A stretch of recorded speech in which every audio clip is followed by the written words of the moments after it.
ഹരി ഓം. എല്ലാവർക്കും എൻ്റെ വിനീത നമസ്കാരം. മനുഷ്യൻ മനീഷയാണ്, ബുദ്ധിയാണ്. ബുദ്ധിയും മനസ്സുമാണ്.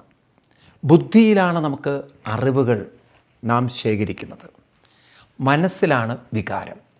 അപ്പം അറിവിൻ്റെ ബുദ്ധിയും വികാരത്തിൻ്റെ മനസ്സും, ഇത് നിങ്ങൾക്ക് വളരെ വ്യക്തമായി നിങ്ങളെക്കുറിച്ചുള്ള അറിവായി കൊണ്ട് നടക്കണം. രണ്ട് കൈകളെന്ന പോലെ, ഒന്ന് ബുദ്ധിയുടെ, രണ്ട് മനസ്സിൻ്റെ. അറിവ്, അതുപോലെ വികാരം. ഈ നമ്മൾ മനസ്സും ബുദ്ധിയും അതിൻ്റെ പ്രവർത്തനങ്ങളിലേക്ക് നോക്കുകയാണെങ്കിൽ, നമ്മളിങ്ങനെ സ്കൂളിലൊക്കെ പഠിച്ചു വളരുമ്പോൾ നമ്മുടെ ബുദ്ധി വികസിച്ച് വരുന്നുണ്ട്. എന്നാൽ മനസ്സിൻ്റെ വികാസത്തിന് നാം വല്ലതും ചെയ്യുന്നുണ്ടോ? എന്താണ് യഥാർത്ഥത്തിൽ മനോവികാസം? നമുക്ക് വല്ലതും അറിയോ? ഇപ്പം ഞാൻ ചോദിക്കട്ടെ നിങ്ങളോട്, മനോവികാസം means what you mean by mental development? എത്ര പേർക്ക് അറിയാം അതിനെക്കുറിച്ച്? നമ്മുടെ സ്കൂളുകളിൽ പഠിപ്പിച്ചു തന്നിട്ടുണ്ടോ? എല്ലാവരും പറയും you should think positively, you should think positive, very positively you are to act എന്നൊക്കെ പറയും. കോവിഡ് മാത്രം പോസിറ്റീവായിരുന്നു, ബാക്കി മനസ്സൊക്കെ പോസിറ്റീവ് ആവണം. പക്ഷേ നമുക്ക് അറിയണ്ടേ എന്താണ് ഈ മനോവികാസം? അതെല്ലാം പഠിക്കണമെങ്കിൽ ഭഗവത്ഗീത തന്നെ പഠിക്കണം. 2-ാം അധ്യായത്തിൽ ഭഗവാൻ പറഞ്ഞു, യോഗ എന്ന് പറയുന്നത് സമത്വം യോഗ ഉച്യതേ, സമചിത്തതയാണ്. ഇപ്പം മനസ്സിൻ്റെ വികാസം എന്ന് പറയുന്നത് സമചിത്തതയാണ്. ഇനി സമചിത്തത എന്താണെന്ന് ഗീതയിൽ തന്നെ 2-ാം അധ്യായത്തിൽ പറയുന്നുണ്ട്. സുഖദുഃഖേ സമേ കൃത്വാ ലാഭാലാഭോ ജയാജയോ തതോ യുദ്ധ്വായ യുജ്യസ്വ നൈവം പാപമവാപ്സ്യസി. നമ്മൾ കണ്ടു 2-ാം അധ്യായത്തിൽ 38-ാം ശ്ലോകമാണത്. അപ്പോൾ സുഖദുഃഖേ സമേ കൃത്വ എന്നൊക്കെ പറഞ്ഞാൽ എന്താ അർത്ഥം?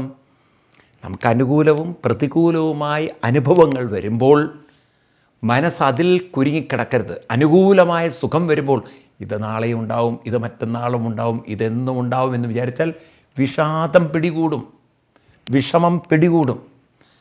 ഇന്ന് നിങ്ങളുടെ കൂടെ എല്ലാവരും ഉണ്ടാവും, നാളെ ഒറ്റപ്പെടും. കോവിഡ് വന്നാൽ മാത്രം മതി. നിങ്ങൾക്ക് കോവിഡ് എന്ന അസുഖം വന്നാൽ നിങ്ങളെ ഐസൊലേറ്റ് ചെയ്തു. പിന്നെ ആരുണ്ട്? ഭാര്യയും മക്കളൊക്കെ വിട്ടു, അല്ലെങ്കിൽ ഭർത്താവും മക്കളൊക്കെ വേറെ. നിങ്ങൾ തൊട്ടുകൂടാത്ത, തീണ്ടിക്കൂടാൻ വയ്യാത്ത ഒരാളെ. പണ്ടൊക്കെ ജാതി വ്യവസ്ഥയിൽ അതൊക്കെ ഉണ്ടായിരുന്നു എന്നല്ലേ പറയുന്നത്. ഇപ്പം കോവിഡ് അത് ഓർമ്മിപ്പിച്ചു, ഇതൊക്കെ കണ്ടിട്ടോന്ന്. തൊട്ടും തീണ്ടിക്കൂടെയും ചെയ്തുകൂടാ, കാരണം പടരും പകരും എന്നൊക്കെ. അപ്പം മനുഷ്യനെ സംബന്ധിച്ച് ഇന്ന് ഉള്ള സുഖം എന്നുമുണ്ടാകും എന്ന് ധരിച്ചാൽ നാം ദുഃഖിക്കാൻ ബാധ്യസ്ഥരാകും. ഇനി ദുഃഖങ്ങൾ വരുമ്പോഴോ, അപ്പോഴും നാം അത് തന്നെ അയവിറക്കിയാൽ നമ്മുടെ ഊർജം മുഴുവൻ പോയി. വിഷാദത്തിലും വിഷമത്തിലേക്കും പോകുമ്പോൾ നമ്മുടെ ശരീരത്തിന് പോലും ആ വിഷമങ്ങൾ വളരെയധികം ശരീരത്തെ ഷ്രിങ്ക് ചെയ്യും, ചുരുക്കും, സമ്മർദ്ദമുണ്ടാക്കും. അത് പലവിധത്തിലുള്ള ആരോഗ്യ പ്രശ്നങ്ങളുണ്ടാക്കും. കേരളത്തിൽ ഇന്ന് ഏറ്റവും കൂടുതൽ ഷുഗർ പേഷ്യൻ്റ് ഉള്ള സ്ഥലമാണ്. അതുപോലെ തന്നെ കിഡ്നി പ്രോബ്ലം ഉള്ളവരാണ്. ക്യാൻസറും അത്യാവശ്യം മോശമൊന്നുമില്ല. മറ്റ് സംസ്ഥാനങ്ങളെ അപേക്ഷിച്ച് കേരളത്തിൽ വളരെ കൂടുതൽ തന്നെയാണ് പ്രൊപ്പോർഷൻ, നമ്മൾ പോപ്പുലേഷൻ എണ്ണം വെച്ച് നോക്കുമ്പോൾ. അപ്പോൾ ഇന്ന് കേരളം, നിങ്ങൾ മറ്റുള്ള സംസ്ഥാനങ്ങളിൽ പോയി നോക്കൂ, ഇങ്ങനെ മുക്കിലും മൂലയിലൊന്നും വലിയ ഇന്ന് നമ്മൾ കാണുന്ന മൾട്ടി സ്പെഷ്യാലിറ്റി ഹോസ്പിറ്റലൊന്നും കാണാൻ പറ്റില്ല നിങ്ങൾക്ക്. അവിടെയൊക്കെ സിറ്റികളിലാണ്. നമ്മുടെ ഗ്രാമപ്രദേശങ്ങളിൽ പോലൊന്നും മൾട്ടി സ്പെഷ്യാലിറ്റി ഹോസ്പിറ്റലുകളായി. എന്താ ഇത്രയധികം ഹോസ്പിറ്റലുകൾ വരേണ്ടി വരുന്നത്? കാരണം ആരോഗ്യ പ്രശ്നം. എന്താ ആരോഗ്യ പ്രശ്നം? മാനസികമായ പല വിഷമങ്ങളും വിഷാദങ്ങളും ശാരീരിക രോഗങ്ങളായി മാറും. അപ്പം ഈ വിഷാദങ്ങളെ നമ്മൾ മാറ്റിയിട്ടില്ലെങ്കിൽ പൂർവജന്മകൃതം പാപം വ്യാധിരൂപേണ ദൃശ്യത എന്ന് പറഞ്ഞ പോലെ ഇപ്പോൾ നമ്മൾ അനുഭവിക്കുന്ന വിഷമങ്ങളും വിഷാദങ്ങളും ആദി എന്നാണ് വരെ സംസ്കൃതത്തിൽ, അത് വ്യാധിയായി തീരും. അനാവശ്യമായ മനോവ്യഥകൾ ശരീര രോഗമായി തീരും. അപ്പം അതുകൊണ്ട് നമ്മുടെ മനസ്സിൽ ആദ്യം ചികിത്സ വേണം. നമുക്ക് ജീവിതം അനുകൂലമോ പ്രതികൂലമോ എന്നുള്ളതല്ല, അത് ബാഹ്യ പരിതസ്ഥിതിയാണ്, എക്സ്റ്റേണൽ ഫോഴ്സ്. നമുക്കൊരു ഇൻറ്റേർണൽ ഫോഴ്സ് ഉണ്ട്, ഇൻറ്റേർണൽ പവറുണ്ട്, നമ്മൾ ശക്തിയുണ്ട്. അത് നമുക്ക് സ്വയം തീരുമാനിക്കാവുന്ന ഒരു കൃത്യനിഷ്ഠ, അനുഷ്ഠാനം. നിങ്ങളുടെ ജീവിതം അതിൽ കൊണ്ടു നടന്നാൽ, ആ ഫോഴ്സിൽ നിങ്ങൾ മുന്നോട്ട് പോയാൽ, external force, internal force, internal ഫോഴ്സിന് ശക്തി കൂടുന്തോറും എക്സ്റ്റേണൽ ഫോഴ്സിൻ്റെ ശക്തി നിങ്ങളെ ഇൻഫ്ലുവൻസ് ചെയ്യാൻ പറ്റാത്തായിരിക്കും. എന്നാൽ ഇൻറ്റേർണൽ ഫോഴ്സ് വളരെ വീക്കായ, അതായത് നിങ്ങൾക്ക് സാധനകളില്ല, കൃത്യനിഷ്ഠയില്ല, അനുഷ്ഠാനമില്ലെങ്കിൽ, വിഷമവും വിഷാദവും നിറഞ്ഞ ജീവിതമാണെങ്കിൽ, പരാതികളും പരിഭവങ്ങളും പ്രയാസങ്ങളും ബുദ്ധിമുട്ടുകളും കഷ്ടപ്പാടുകളും മറ്റുള്ളവരുടെ ദോഷങ്ങളും ഇതൊക്കെയാണ് നിങ്ങളുടെ മനസ്സിൽ നിറഞ്ഞു നിൽക്കുന്നതെങ്കിൽ, ഇൻറ്റേർണലി വീക്ക്, നോ ഫോഴ്സ്. അങ്ങനെയുള്ളവർക്ക് എക്സ്റ്റേണൽ ഫോഴ്സ് വളരെ സ്വാധീനിക്കും, തകർത്ത് കളയും. ഇൻറ്റേർണൽ ഫോഴ്സ് നമുക്ക് പവർഫുള്ളായിരിക്കണം. അപ്പം പിന്നെ എക്സ്റ്റേണൽ ഫോഴ്സിന് പവർ എത്ര ഉണ്ടായാലും, ഇപ്പം നോക്കൂ, ഇത് ഇന്നത്തെ കാലഘട്ടത്തിൽ ഞാൻ പറയുന്നത് നിങ്ങൾക്ക് മനസ്സിലാവും. നിങ്ങൾ വാക്സിൻ എടുക്കുന്നത് എന്തിനാണ്? ഇൻറ്റേർണൽ ഇമ്മ്യൂണിറ്റിക്ക് വേണ്ടിയിട്ടാണ്. 2 വാക്സിൻ എടുത്താൽ ഇമ്മ്യൂണിറ്റി ടോപ്പ്. അപ്പോൾ ഇമ്മ്യൂണിറ്റി ഉള്ളവർക്ക് കോവിഡ് എക്സ്റ്റേണലി വന്നാൽ, അത് നമ്മുടെ ശരീരത്തിൽ എൻ്റർ ചെയ്താൽ പോലും ഇമ്മ്യൂണിറ്റി അതിൻ്റെ ഫുൾ പവർ കൊണ്ട് ഈ ശരീരത്തെ റെസിസ്റ്റ് ചെയ്യും, പ്രൊട്ടക്റ്റ് ചെയ്യും. അത് ആ വൈറസിനെതിരെ പ്രൊട്ടസ്റ്റ് ചെയ്യുമ്പോൾ വൈറസ് പറയും, തോറ്റു, ഈ യുദ്ധത്തിൽ ഞാൻ തോറ്റു, കഴിഞ്ഞു, ഞാനിതാ പോകണം, വൈറസ് വിട്ടുപോയി. അതിൻ്റെ സൈഡ് എഫക്റ്റുകളൊക്കെ വളരെ കുറവാണ് എന്നത് പ്രൂവ് ചെയ്ത കാര്യമാണ്.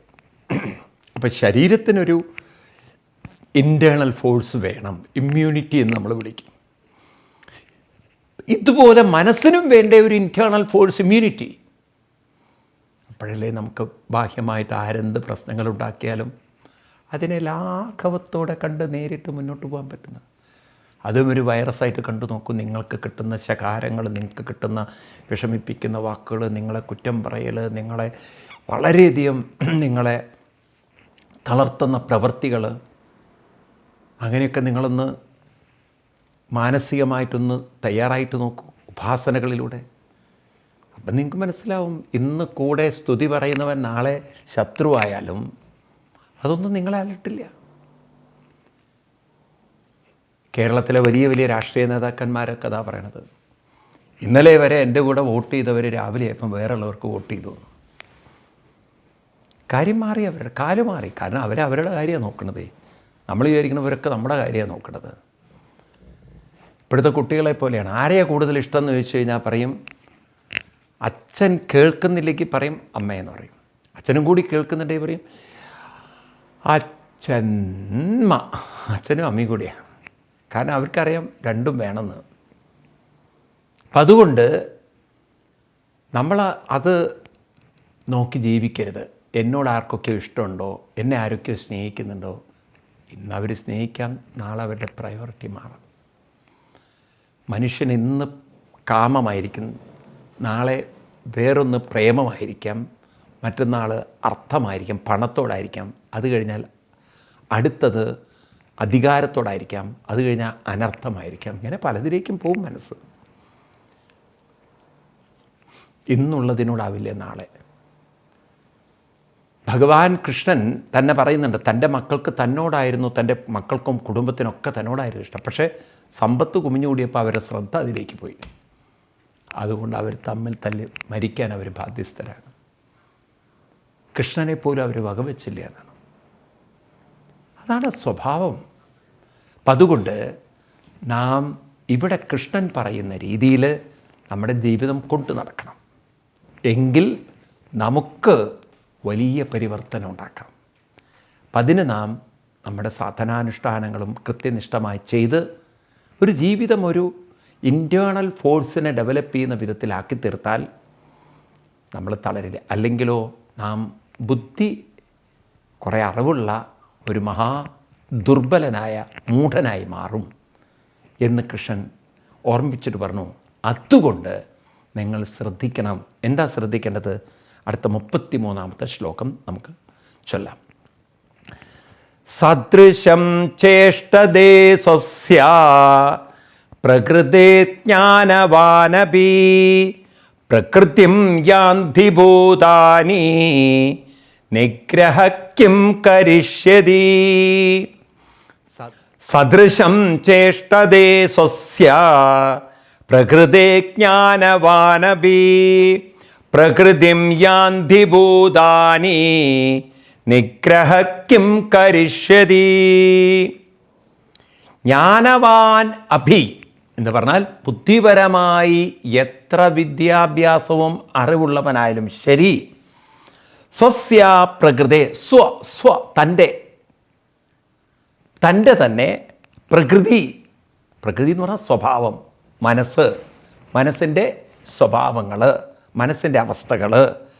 സദൃശം ചേഷ്ടതേ, അത് ഏത് തരത്തിലാണോ നിങ്ങൾ ജീവിതം കൊണ്ടു നടക്കുന്നത് അതിനനുസരിച്ചായിരിക്കും ആ മാനസികാവസ്ഥ വളരുന്നത്. നിങ്ങളുടെ മനസ്സ് എന്തൊന്നാണോ നിങ്ങൾ ആക്കാൻ ശ്രമിക്കുന്നത്, ആക്കിക്കൊണ്ടിരിക്കുന്നത്, അത് അതുപോലെയാകും എന്ന് പറഞ്ഞാൽ അതിനനുസരിച്ചായിരിക്കും അതിൻ്റെ അനുഭവങ്ങളൊക്കെ. വാസ്തവത്തിൽ ഈ ലോകം എന്ത് തരുന്നു എന്നുള്ളതല്ല, മനസ്സ് നമുക്കെന്ത് തരുന്നു എന്നുള്ളതാണ്. മനസ്സ് എങ്ങനെയുള്ളതാണെന്നുള്ളതാണ്. ഈ പറയുന്നത് വളരെ നമ്മൾ ശ്രദ്ധിച്ചാലുണ്ടല്ലോ നമുക്കൊരു വലിയ ജീവിതം വാർത്തെടുക്കാം. വാട്ട് ഈസ് ലൈഫ് എന്ന് ചോദിച്ചു കഴിഞ്ഞാൽ, ഇന്നുള്ളവർ പറയും വിദ്യാഭ്യാസവും കുടുംബവും വീട്ടിൽ കിട്ടുന്ന ആ സുഖങ്ങളുണ്ടല്ലോ, ഭാര്യയും ഭർത്താവും മക്കളും, എത്ര വിഡ്ഢികളാണ് നമ്മൾ. കാരണം അങ്ങനെയാണെങ്കിൽ ഈ കല്യാണം കഴിച്ചവരൊന്ന് ആത്മഹത്യയുണ്ടല്ലോ. എല്ലാവരുടെ ജീവിതം അങ്ങനെയല്ലല്ലോ.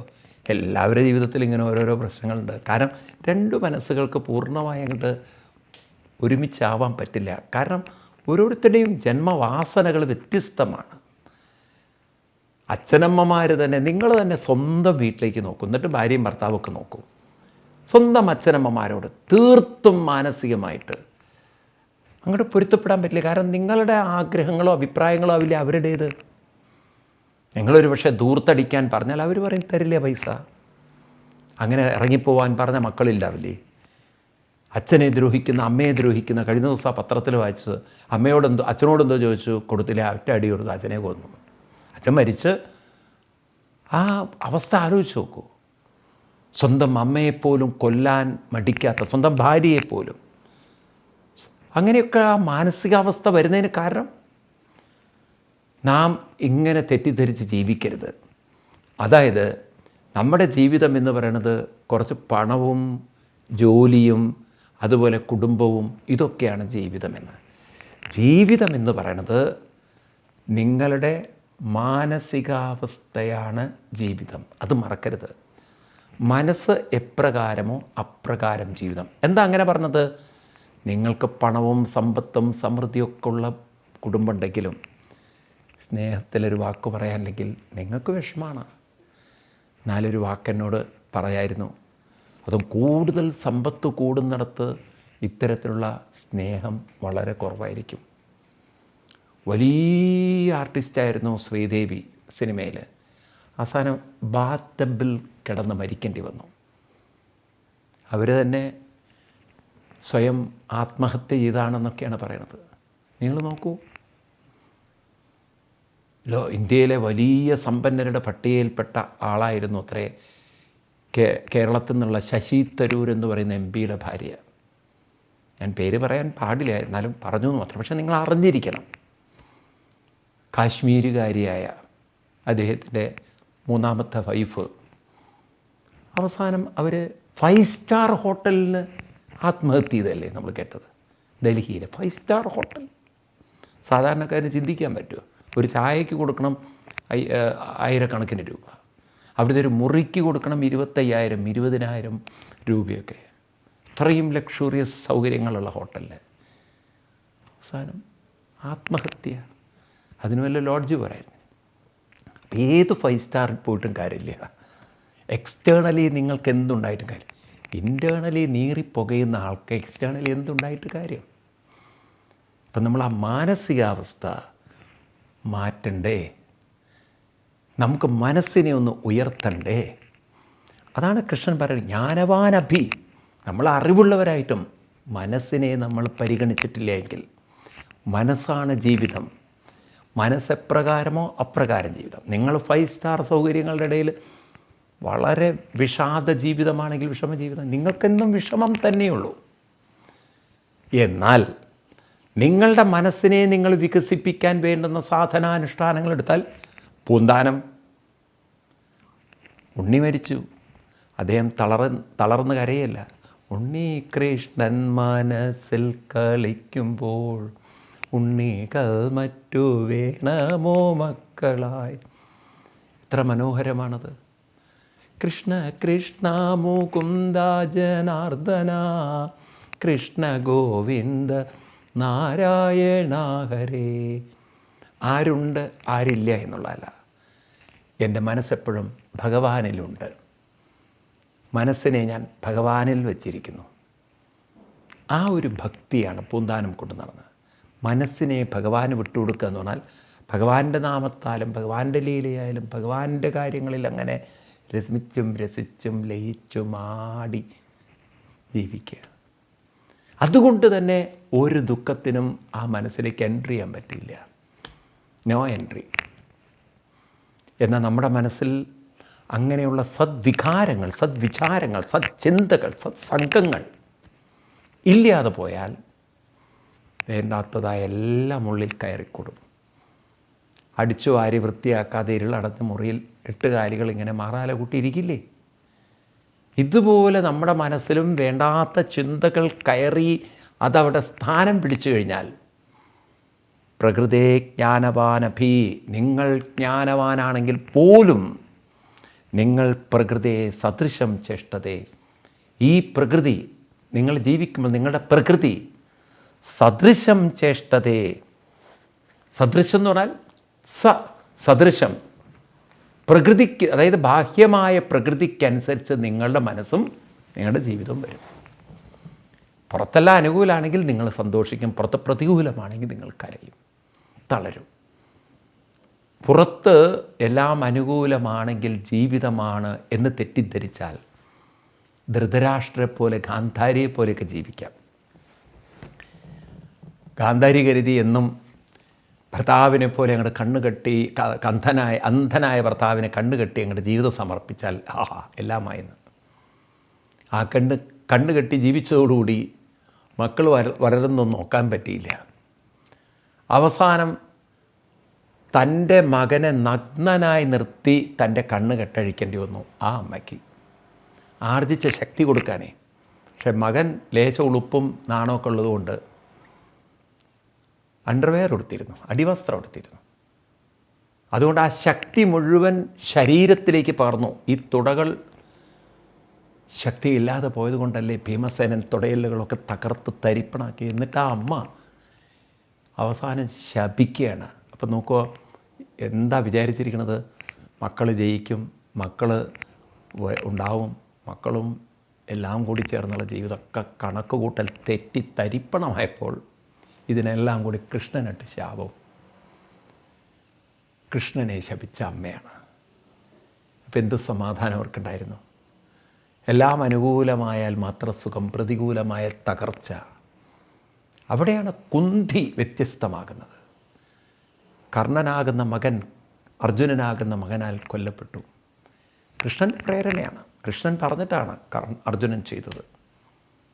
അതുപോലെ അഭിമന്യുവിൻ്റെ മരണം, പാഞ്ചാലിയുടെ പുത്രന്മാരുടെ മരണം, ഇങ്ങനെ ഒരുപാട് മരണങ്ങളും താൻ തൻ്റെ മൂത്തപുത്രനായ കർണനെ താനല്ലേ കൊല്ലിച്ചതൊരു കണക്കിന്, തനിക്ക് ഈ സത്യം പറയായിരുന്നില്ലേ?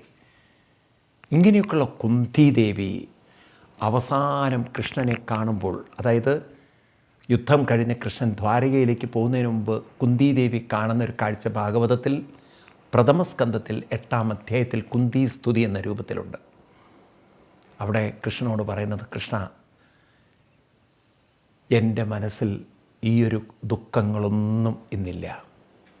കഴിഞ്ഞതൊന്നും എൻ്റെ മനസ്സിലില്ല. കൃഷ്ണൻ ചോദിച്ചു, എങ്ങനെയാണ് അമ്മയ്ക്കത് പറ്റുന്നത്?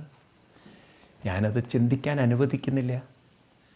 എൻ്റെ മനസ്സിൽ അത്തരം ചിന്തകൾക്ക് സ്ഥാനമില്ല. ഹേയ്, അതെങ്ങനെ സാധിക്കുന്നു അമ്മേ? അവിടെയാണ് കൃഷ്ണ, ഞാൻ അങ്ങയുടെ നാമസ്മരണകളിൽ മനസ്സ് അർപ്പിച്ചിരിക്കുകയാണ്. അതിൽ മുഴുകി, അതിൽ ലയിച്ച്, അതിൽ രമിച്ച് ഞാൻ എല്ലാം മറക്കുന്നു. അങ്ങനെ ഒരു മാനസികാവസ്ഥ ഞാൻ വളർത്തിയെടുത്തു. കുന്തിദേവി തന്നെ ആ മന്ത്രങ്ങൾ പറയാണ്: കൃഷ്ണായ വാസുദേവായ ദേവകീ നന്ദനായ ച നന്ദഗോപകുമാരായ ഗോവിന്ദായ നമോ നമ.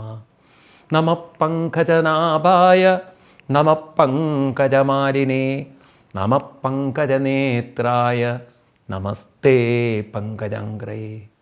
ഇങ്ങനെ അവിടുത്തെ നാമത്തിൽ മുഴുകി രസിച്ച് ലയിച്ച് ഞാൻ മറക്കുകയാണ് കൃഷ്ണയല്ല.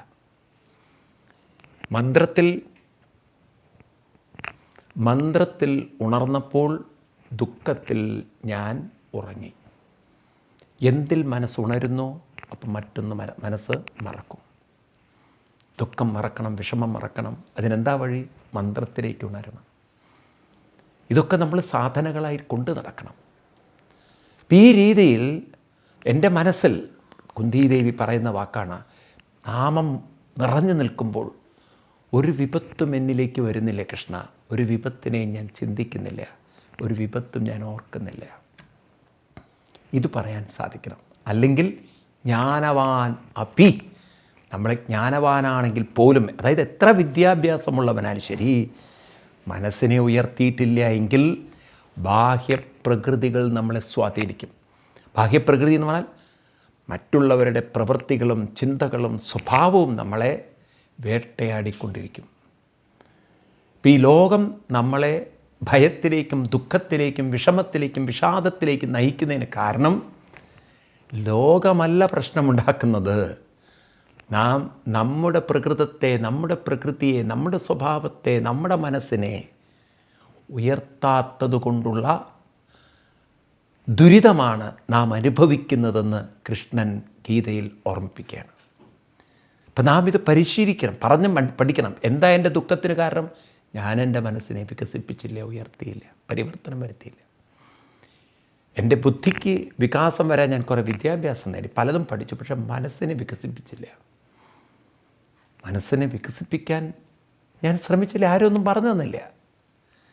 ഇവിടെ ആരാണോ ഇത്തരം കാര്യങ്ങളിൽ ശ്രദ്ധ കൊടുക്കാത്തത്, അതായത് എന്ത് മനോവികാസം, പൊട്ടത്തരം പറയാതിരിക്കൂ, ഇവിടെ എങ്ങനെ അടിച്ചു പൊളിച്ച് ജീവിക്കുക, ഈ ലോകം അത് തന്നെ സത്യം, കാണുന്നതൊക്കെ സത്യം തന്നെ, ഇപ്പോൾ ഉള്ളത് ഇപ്പോഴുണ്ട്, നാളെ ഇല്ലേ നാളെ ഇല്ല, അതുകൊണ്ട് ഇപ്പം നമുക്ക് അടിച്ചു പൊളിക്കാം. ചാർവാക സിദ്ധാന്തം എന്ന് പറയും. ചാർവാകന്മാരങ്ങനെയാണ്. അതായത് ഋണം കൃത്വ ഋതം പിബേതെന്നാണ്. കടം മേടിച്ചിട്ടും കള്ളു കുടിക്കണം എന്നാണ്. അതിലൊരു കുറവ് വരുത്തത്. കാരണം ഭസ്മീഭൂതസ്യ ദേഹസ്യ പുനരാഗമനം കിം കഥം. ഒരിക്കൽ ശരീരം മരിച്ചുപോയാൽ പിന്നെ എന്ത് ജീവിതം? അതുകൊണ്ട് ആവോ ഖാവോ പി, ഇവിടെ കുടിച്ചോ, ഇവിടെ അടിച്ചു പൊളിച്ചോ, ആ രീതിയിലുള്ള ഒരു മാനസികാവസ്ഥ. എന്ത് ജീവിതം? ആ ചാർവാകന്മാരാണെന്ന് ഇപ്പോൾ കൂടുതൽ ആൾക്കാരും എന്ത് ഉപാസന, എന്ത് അനുഷ്ഠാനം, എന്ത്, അതുപോലെ അമ്പലത്തിൽ തൊഴുതു പോകുക എന്നല്ലാതെ ആരുടെ ഡെയിലി കുത്തിയിരുന്നിട്ട് നാമം ജപിക്കാൻ പോകണം? എൻ്റെ ജോലിയല്ല. ശരി, വേണ്ട. പക്ഷേ വേണ്ടപ്പെട്ടതൊക്കെ നഷ്ടപ്പെടുമ്പോൾ തളരരുത്. ബോംബെയിലൊരു പെൺകുട്ടിയുണ്ടല്ലോ, ഞാൻ പറഞ്ഞു കാണും ഒരു പക്ഷേ, നല്ലൊരു സ്നേഹിക്കുന്ന ഭർത്താവ്, അയാൾ കോവിഡ് വന്ന് മരിച്ചു. ഈ പെൺകുട്ടി, കൊച്ചു പെൺകുട്ടിയെ വെച്ച് 7ാമത്തെ നിലയിൽ 8ാമത്തെ നിലയിലെത്തിയായിരുന്നു ഒരു ഫ്ലാറ്റിൽ, ചാടിയ കുട്ടിയോടുകൂടി ആത്മഹത്യ ചെയ്തു.